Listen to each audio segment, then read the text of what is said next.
अस्सलाम वालेकुम बच्चों। आज से ऑनवर्ड इंशाल्लाह हम chapter number 2 vectors and equilibrium को ग्रेजुअली डिस्कस करेंगे। बेटा चैप्टर नंबर 2 का ऑलमोस्ट 85% पोर्शन वेक्टर्स पर मुश्तमिल है, जिसके अंदर हम ग्रेजुअली डिस्कस करेंगे वेक्टर्स की रिप्रेजेंटेशन, वेक्टर की टाइप्स, वेक्टर की एडिशन, सब्ट्रैक्शन, मल्टीप्लिकेशन के रूल्स, वेक्टर का डॉट, वेक्टर का क्रॉस प्रोडक्ट, और जो रिमेनिंग 15% है चैप्टर नंबर 2 का, उसके अंदर हम टॉर्क और इक्विलिब्रियम को डिस्कस करेंगे। चैप्टर को स्टार्ट करने से पहले मैं आपको वेक्टर्स की ओरिजिनेशन के बारे में कुछ बातें बताता चलूं। हमने ये जो फिजिक्स पार्ट 1 के लेक्चर की सीरीज स्टार्ट की हुई है, इस सीरीज का जो फर्स्ट लेक्चर था फिजिकल क्वांटिटीज एंड टाइप्स, उसके अंदर हमने वेक्टर्स और स्केलर्स की ओरिजिनेशन की बात की थी। आज भी मैं वहीं से अपनी बात को स्टार्ट करते हुए वेक्टर्स को डिफाइन करूंगा, स्केलर्स को डिफाइन करूंगा, और उसके बाद मोस्ट इंपॉर्टेंट वेक्टर की रिप्रेजेंटेशन की तरफ मूव करूंगा। वेक्टर की रिप्रेजेंटेशन के अंदर मैं दो चीजों पर फोकस करूंगा, एक वेक्टर की सिंबॉलिकली रिप्रेजेंटेशन और दूसरा वेक्टर की ग्राफिकली रिप्रेजेंटेशन। बेटा आप लोगों को एक बात पता है कि फिजिकल क्वांटिटीज को हमने क्लासिफाई किया था दो टाइप्स में। एक उसकी वो टाइप जिनको हम बाय नेचर डिस्कस करते हैं, और एक वो टाइप जिनको हम बाय मेजरमेंट डिस्कस करते हैं। फिजिकल क्वांटिटी की जो बाय मेजरमेंट टाइप्स थी, उनको हमने चैप्टर नंबर 1 में क्लियरली डिस्कस किया। इस चैप्टर में हम फिजिकल क्वांटिटीज की बाय नेचर टाइप्स, पहली वेक्टर और दूसरी स्केलर को डिस्कस करने जा रहे हैं। तो यहीं से मैं बात को अपनी आगाज दूंगा कि फिजिकल क्वांटिटीज की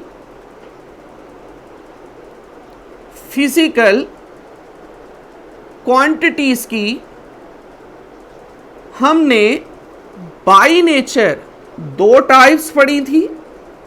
एक का नाम हमने रखा था वेक्टर और दूसरी का नाम हमने रखा था स्केलर। अब बच्चों, वेक्टर और स्केलर को डिफाइन करने से पहले, समझने से पहले, मैं आपको डेली लाइफ की एक एग्जांपल समझाता हूं, जिससे इन दोनों को समझना कदरे आसान हो जाएगा। फर्ज कर लें आपके घर में कुछ गेस्ट आते हैं और आपकी अम्मा जान आपको कुछ पैसे देती है कि बेटा जाओ और दुकान से 2 लीटर कुकिंग ऑयल खरीद कर लाओ, मुझे कुछ फ्राई करना है गेस्ट के लिए। और जाते जाते ये जो रास्ते में तुम्हारे छोटे भाई की साइकिल पड़ी है, इस पर 5 न्यूटन की फोर्स लगाकर घसीटते जाना। अब बच्चों जरा फोकस करना है बात पर। सिचुएशंस दो हैं, लेकिन दोनों सिचुएशन में एक चीज कॉमन है।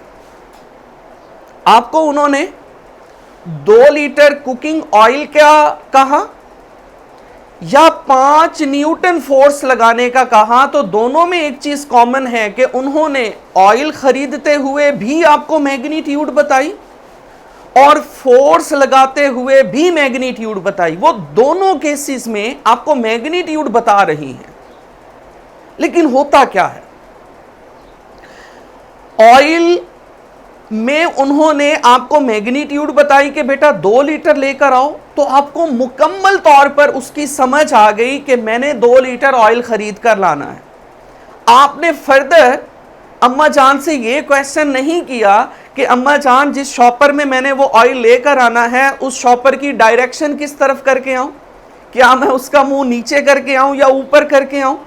आपको डायरेक्शन की जरूरत नहीं पड़ी, सिर्फ मैग्नीट्यूड की आपको बात समझा दी। दूसरी सिचुएशन जो फोर्स थी, उन्होंने आपको मैग्नीट्यूड बताई, आपका फर्दर क्वेश्चन क्या था, फौरी क्वेश्चन क्या था कि अम्मा जान इस पर जो मैंने 5 न्यूटन की फोर्स लगानी है तो वो फोर्स लगाकर मुझे किस डायरेक्शन में इसको घसीटना है।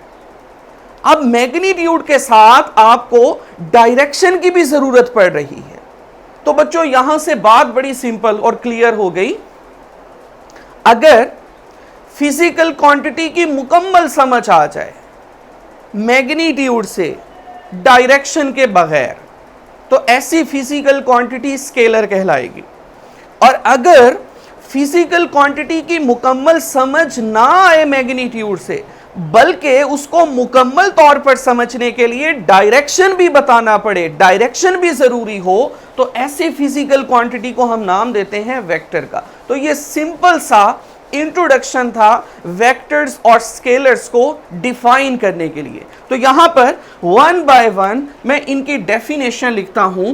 स्केलर की डेफिनेशन, दोज फिजिकल क्वांटिटीज, ऐसी physical quantities which are completely described by magnitude only, जिनको मुकम्मल तौर पर बयान करने के लिए, मुकम्मल तौर पर समझने के लिए सिर्फ मैग्नीट्यूड की जरूरत पड़ती है, तो ऐसी फिजिकल क्वांटिटीज क्या कहलाएंगी, स्केलर्स कहलाएंगी। और इनकी एग्जाम्पल में हम पुट कर सकते हैं, सबसे पहली चीज मैस, दूसरी चीज बेटा डिस्टेंस, तीसरी चीज बेटा स्पीड, चौथी चीज बेटा वर्क, पांचवी चीज बेटा पार। अमूमन क्वेश्चन आता है कि बताइए पार कौन सी क्वांटिटी है, तो आपने बताना है कि पार एक स्केलर क्वांटिटी है। ये एक इंपॉर्टेंट एमसीक्यू था जो यहां मैंने आपको राइट डाउन करवाया। अब वेक्टर की डेफिनेशन पर आते हैं। बच्चों हमने क्या समझा प्रीवियस बातों से कि स्केलर्स को सिर्फ मैग्नीट्यूड और मैग्नीट्यूड के साथ डायरेक्शन ऐड कर देंगे तो क्या बन जाएगा, वेक्टर। तो सेम डेफिनेशन चलानी है, सिर्फ मैग्नीट्यूड के साथ इजाफा किसका करना है हमने, डायरेक्शन का। तो ये फिजिकल क्वांटिटी क्या बन जाएगी, वेक्टर बन जाएगी। तो इसकी यहां पर डेफिनेशन लिख रहा हूं, दोज फिजिकल क्वांटिटीज, ऐसी physical quantities which are completely, जिनको मुकम्मल तौर पर बयान करने के लिए क्या क्या चाहिए, मैग्नीट्यूड चाहिए और बेटा डायरेक्शन चाहिए। तो ऐसी फिजिकल क्वांटिटीज कौन सी कहलाती हैं, वेक्टर्स कहलाती हैं। इनकी हम एग्जाम्पल यहां पर कोट कर सकते हैं। बेटा हमारे पास है डिस्प्लेसमेंट, और अभी एग्जाम्पल में मैंने आपको बताई थी बात फोर्स की। इसी तरीके से बेटा हमारे पास आ जाएगी वेलोसिटी एक्सेट्रा। ये तमाम की तमाम क्या कंसीडर होंगी, वेक्टर्स कंसीडर होंगी। अब स्केलर्स और वेक्टर्स को समझने के बाद हमारा चूंकि चैप्टर वेक्टर्स एंड इक्विलिब्रियम का है, हमने फर्दर पिक करना है वेक्टर को। और आज आपको मैं ये बताऊंगा कि वेक्टर को रिप्रेजेंट करने के कितने मेथड्स हैं और आप लोगों ने वेक्टर को रिप्रेजेंट बुक्स में कैसे करते हुए देखना है और पेपर में खुद से लिखते हुए आपने क्या प्रोसेस अडॉप्ट करना है कि चेक करने वाले को पता चलेगा कि आपने वेक्टर लिखा हुआ है। बेटा बात समझनी है। वेक्टर को दो तरीकों से रिप्रेजेंट किया जाता है। वेक्टर को दो तरीकों से रिप्रेजेंट किया जाता है। पहला सिंबॉलिकली रिप्रेजेंटेशन और दूसरा ग्राफिकली रिप्रेजेंटेशन। वेक्टर की रिप्रेजेंटेशन दो वेज में होती है, दो सूरतों में होती है। पहली सूरत कौन सी है? Symbolically representation. और दूसरी कौन सी है? Graphically representation. तो यहां पर मैं आपको बताता चलूं, रिप्रेजेंटेशन की बात करेंगे वेक्टर की, तो बेटा वेक्टर की रिप्रेजेंटेशन कितनी सूरतों में होती है? दो सूरतों में की जाती है। एक का नाम हमने क्या रखा बेटा? सिंबॉलिकली, और दूसरे का नाम क्या रखा बेटा? ग्राफिकल। वेक्टर की रिप्रेजेंटेशन दो वेज में की जाती है, एक सिंबॉलिकली रिप्रेजेंटेशन और दूसरी ग्राफिकली रिप्रेजेंटेशन। सबसे पहले हम सिंबॉलिकली को स्टार्ट करके इसके बारे में कंप्लीट बातें समझेंगे और सीखेंगे। फिर हम ग्राफिकली के बारे में तमाम चीजें समझेंगे और सीखेंगे।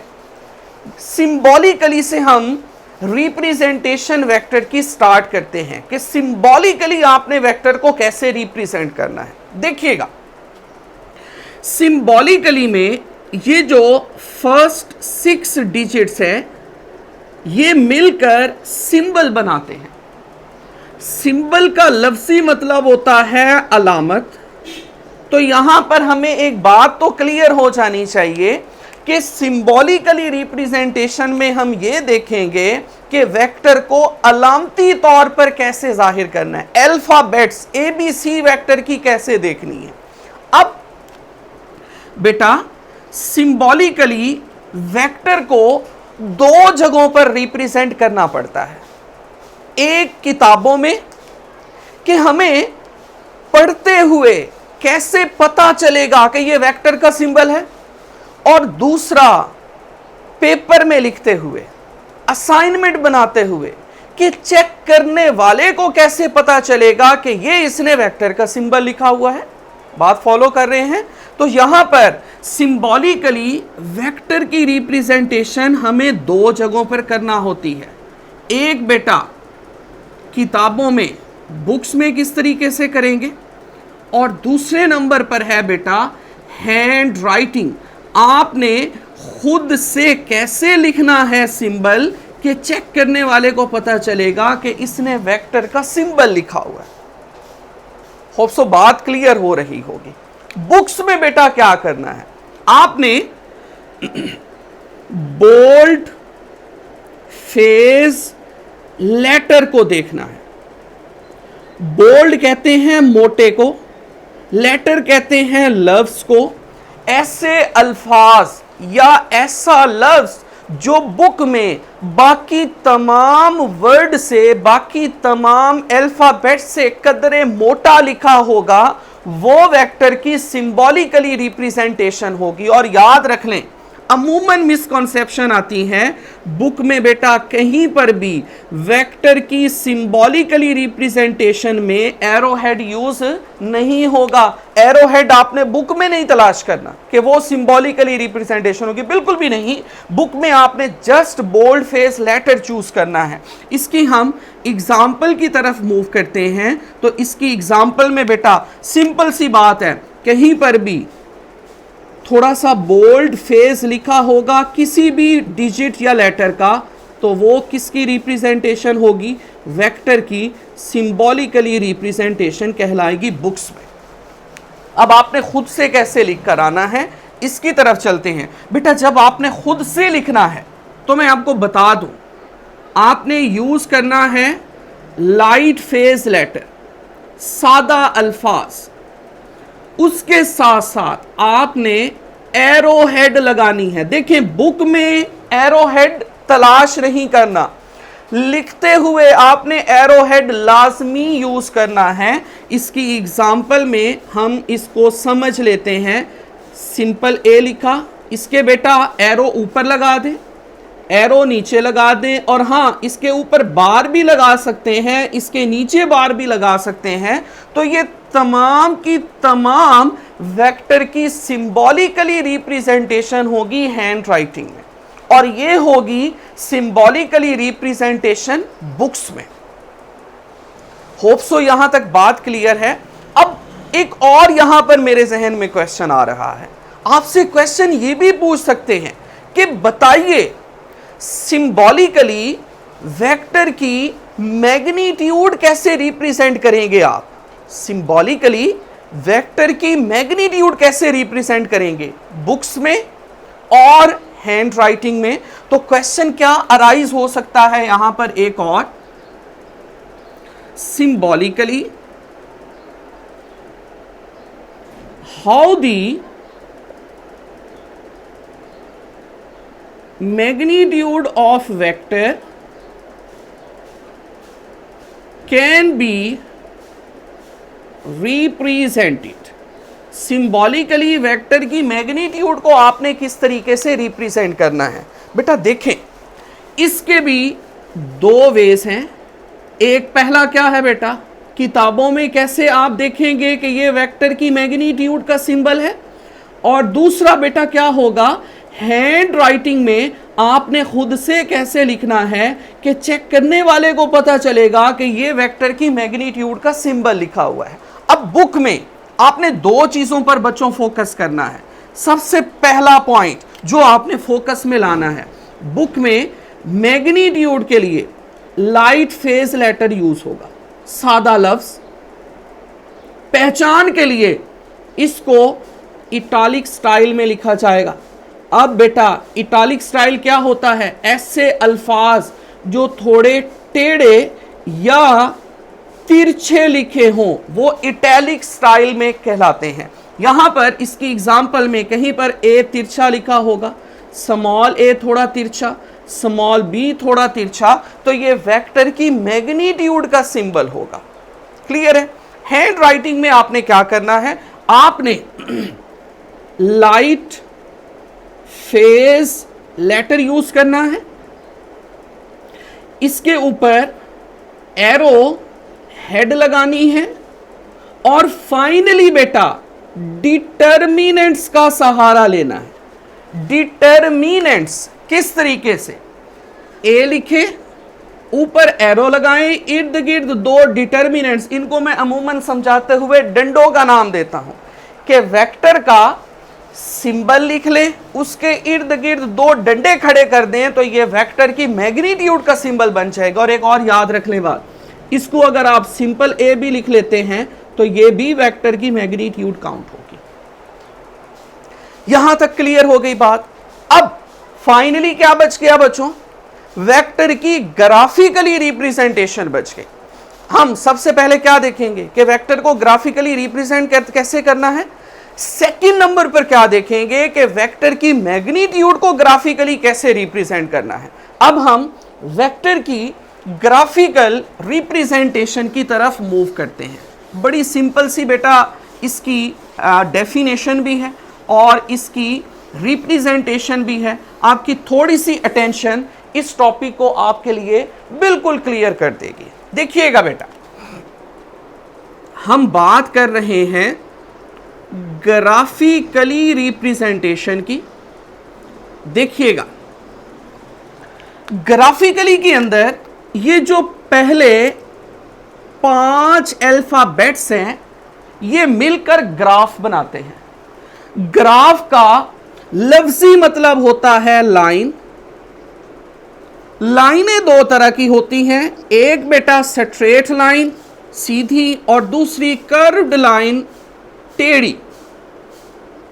दो तरह की लाइंस हैं, एक सीधी दूसरा टेढ़ी। एक बात मेक श्योर कर लें, टेढ़ी लाइन कभी भी वेक्टर को रिप्रेजेंट नहीं कर सकती, सीधी लाइन रिप्रेजेंट करेगी। सीधी लाइन लें और एरो हेड लगा दें तो ये वेक्टर की कौन सी हो जाएगी, ग्राफिकली रिप्रेजेंटेशन। तो यहां पर मैं लिख रहा हूं graphically a vector is represented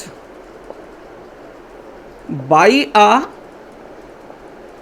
straight line, एक सीधी लाइन से। ये बेटा बात फोकस वाली है, एमसीक्यू में आएगा।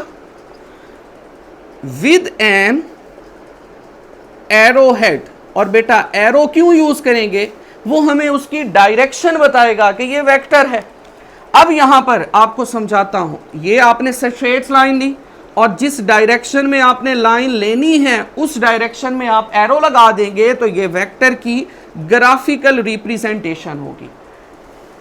सेकंड क्वेश्चन क्या आएगा कि वेक्टर की ग्राफिकली मैग्नीट्यूड कैसे रिप्रेजेंट करेंगे या कैसे मेजर करेंगे। अब इसका सिंपल सा तरीका है बेटा, आपने एक फुट्टा लेना है, स्केल, उस स्केल से इस लाइन की पैमाइश करनी है। ये जो आपने वेक्टर की लाइन बनाई है, जितनी इसकी लेंथ आएगी वो इसकी मैग्नीट्यूड होगी। बात समझ रहे हैं, length of line according to chosen scale gives magnitude of vector graphically। Hope so ये बात बेटा समझ आ गई है। और बेटा इस चैप्टर को मजीद पढ़ने से पहले मैं आपको बता दूं, आपको ये सिंबॉलिकली ग्राफिकली रिप्रेजेंटेशन वेक्टर की बिल्कुल मेक श्योर होनी चाहिए कि आपने कैसे करनी है। नेक्स्ट लेक्चर में हम coordinate axis, rectangular coordinate system, vector की डायरेक्शन को प्लेन में और वेक्टर की डायरेक्शन को स्पेस में कैसे रिप्रेजेंट करते हैं, इसको सीखेंगे। Thank you so much.